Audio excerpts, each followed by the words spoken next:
30 सितंबर 1948 को मलखान सिंह का जन्म हुआ था। मलखान सिंह एक कवि के रूप में अत्यंत प्रसिद्ध रहे। उन्होंने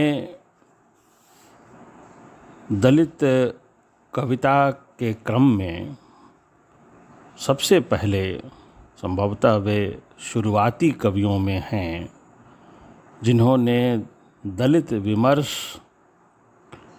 के अनुसार कुछ कविताएं लिखी थीं। उनकी सबसे प्रसिद्ध कविता है सुनो ब्राह्मण। आज मलखान सिंह का जन्मदिन है। इस कविता का पाठ हम लोग देखें। हमारी दास्ता का सफ़र तुम्हारे जन्म से शुरू होता है और इसका अंत भी तुम्हारे अंत के साथ होगा। सुना है हमारे पसीने से बू आती है तुम्हें। फिर ऐसा करो, एक दिन अपनी जनानी को हमारी जनानी के साथ मैला कमाने भेजो। तुम मेरे साथ आओ, चमड़ा पकाएंगे दोनों मिल बैठकर। मेरे बेटे के साथ अपने बेटे को भेजो दिहाड़ी की खोज में, और अपनी बिटिया को हमारी बिटिया के साथ भेजो कटाई करने मुखिया के खेत में।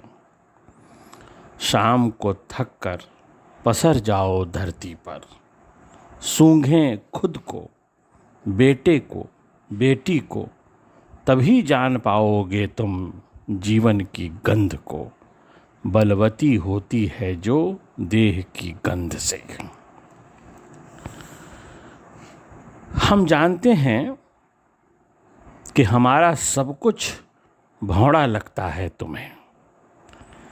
हमारी बगल में खड़ा होने पर कद घटता है तुम्हारा, और बराबर खड़ा देख भवें तन जाती हैं। सुनो भूदेव, तुम्हारा कद उसी दिन घट गया था जिस दिन कि तुमने न्याय के नाम पर जीवन को चौखटों में कस कसाई बाड़ा बना दिया था और खुद को शीर्ष पर स्थापित करने हेतु ताले ठुकवा दिए थे चौमंजिला जीने से। वहीं बीच आंगन में स्वर्ग के नरक में ऊंच के नीच के, छूत के अछूत के, भूत के भभूत के, मंत्र के तंत्र के, बेपेंदी के ब्रह्म के, कुतिया आत्मा प्रारब्ध और गुणधर्म के सियासी प्रपंच गढ़ रेवड़ बना दिया था पूरे के पूरे देश को।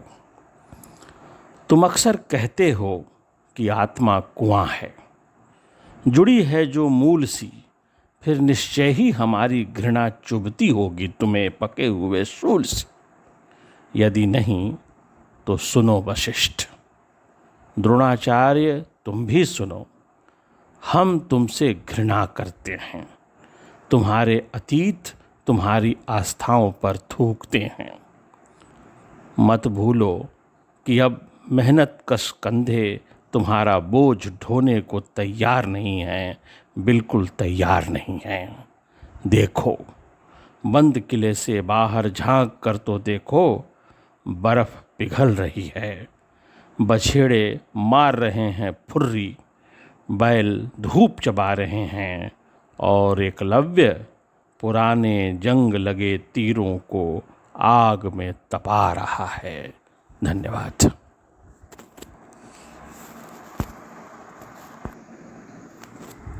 मलखान सिंह की दूसरी कविता फटी बंडी। मैं अनामी हूँ अपने इस देश में। जहाँ जहाँ भी रहता हूँ, आदमी मुझे नाम से नहीं जाति से पहचानता है और जाति से सलूक करता है। कमबख्त जाति सधे बाज सी निरंतर मेरा पीछा करती है। मैं गांव में हूँ, जाति छप्पर में आ टंगी है काले झंडे सी। मैं दगड़े में हूँ, जाति कंधों में आ फंसी है फटी बंडी सी। मैं खेत खलिहान बाजार में हूँ, बंडी मेरे कंधों में है। मैं कल कारखाने सभागार में हूँ, बंडी मेरे कंधों में है। मैं दाएं मुड़ता हूँ, बंडी दाएं मुड़ती है। मैं बाएं मुड़ता हूँ, बंडी बाएं मुड़ती है। यहाँ तक कि खाते पीते उठते बैठते और चिता में पसरने तक भी यह सनातनी बंडी मेरा पीछा नहीं छोड़ती। आँख खुलते ही इस आदमखोर बंडी ने इतनी बेरहमी से रौंदा है कि आज रोशनी से भी मुझे डर लगता है।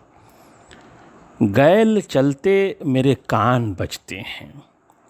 सामने खड़ी भीड़ के करीब से गुजरने पर मन कांप कांप जाता है। परिचित श्रीमान से बात करते जीभ हकलाती है।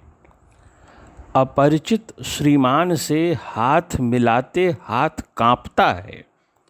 लगता है कि ठाव की पूछने के बाद वह पाँव की भी पूछेगा। बात अगैरा बगैरा को लांघ नथिया से लहंगे तक जा पहुँचेगी। तब लाख अंगरखा पहने हुए भी मेरा सख्त चेहरा भीतर कंधों में फंसी बंडी की कैफियत बयान कर देगा। चुनाचे पूरा का पूरा सफ़र बर्फीली दुश्मनी में बदल जाएगा।